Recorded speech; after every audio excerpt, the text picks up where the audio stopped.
If you wanted to stop Africa from becoming a superpower, you wouldn't have to invent a new strategy. The blueprint has already been written, tested, and perfected over centuries. You'd start by making sure Africa never unites. The easiest way to do that is by keeping people divided along ethnic, tribal, and religious lines.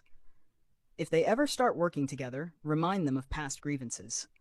Stoke old wounds, fund separatist movements, keep border disputes unresolved. Make sure every time they take one step forward, they take two steps back because they're too busy fighting each other.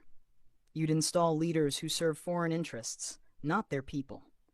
Find the most corrupt, the most easily manipulated, the ones who crave wealth and status more than progress.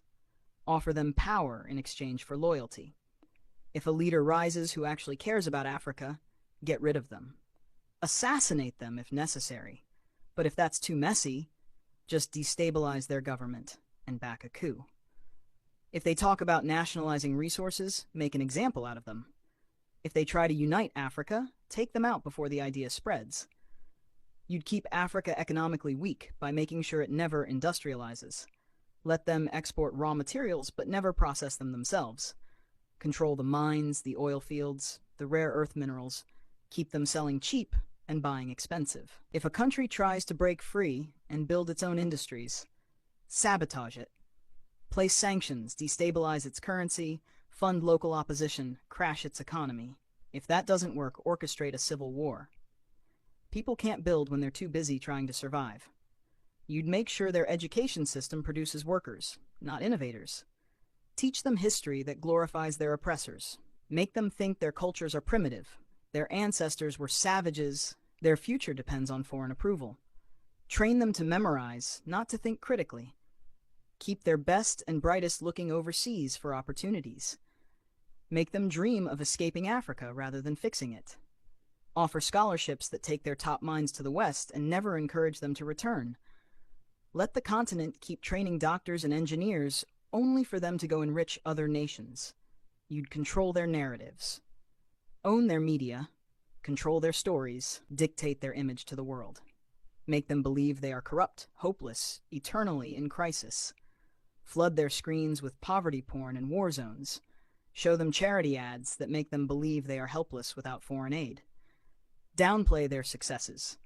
Twist their victories into isolated incidents. If an African country develops a groundbreaking innovation, credit a foreign investor. If an African leader implements a successful policy, frame it as an anomaly rather than proof of competence. You'd make sure they remain dependent. Drown them in debt. Offer loans with impossible conditions. Force them to privatize everything so foreign corporations own their water, their electricity, their land. When they struggle, give them just enough aid to keep them alive, but never enough to make them self-sufficient. Use charities to create a culture of reliance rather than resilience. Make them think foreign intervention is necessary, that they can't solve their own problems, that they always need help from the outside. You'd suppress their military strength. Keep their armies weak, their defense industries non-existent. Sell them weapons to fight each other, but never let them develop high-tech military technology.